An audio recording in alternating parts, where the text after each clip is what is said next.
সেই মানুষটা ছিল খুব সাধারণ, গায়ে হালকা রঙের পাঞ্জাবি, চোখে শান্ত দৃষ্টি, আর কথায় যেন ছিল এক অনুভূতি শান্তি।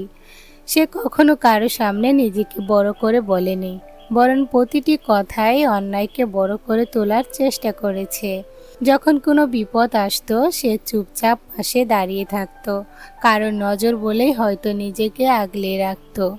একদিন একটা ছেলেকে রাস্তার ধারে বসে থাকতে দেখে ছেলেটি ছিল হতাশা, চোখে দিশাহারা ভাব। সেই মানুষটির কাছে গিয়ে কিছু না বলে এক বোতল পানি বাড়িয়ে দেয়। ছেলেটি তাকিয়ে থাকে কিছুক্ষণ, তারপর বলে, আপনি কে? উত্তরে শুধু মুচকি হাসি দিয়ে বলে, ভালো থাকার মানুষ।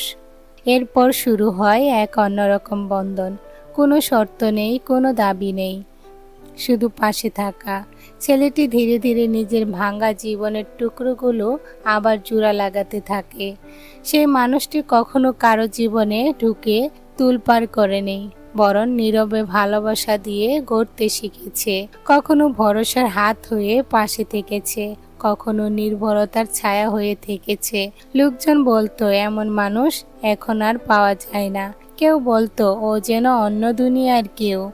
আসলে সেই মানুষটি ছিল এক জীবন্ত শিক্ষার মতো, যে দেখিয়েছেন ভালোবাসা মানে দেয়া, চাওয়া নয়। সে প্রমাণ করেছে পাশে থাকা মানে শুধু শারীরিক উপস্থিত নয়, বরং মানসিকভাবে কাউকে অনুভব করানো যে সে একা না।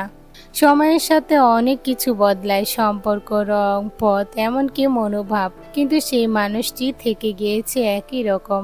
তার মিষ্টি কথাগুলো, তার সহজ হাসিটা, আর সেই একটাই পরিচয়, ভালো থাকার মানুষ। আজও যাদের জীবনে সেই মানুষটি এসেছে তারা বলে, জীবনে অনেক কিছু পেয়েছি, হারিয়েছি অনেক, কিন্তু একজন ভালো মানুষকে পাওয়া সেটা সবচেয়ে বড় পাওয়া ছিল।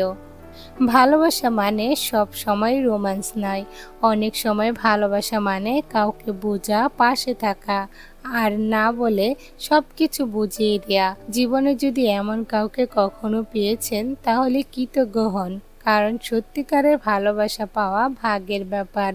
ভিডিওটি ভালো লাগলে লাইক, কমেন্ট, শেয়ার আর চ্যানেলটি সাবস্ক্রাইব করে আমাদের সাথেই থেকো।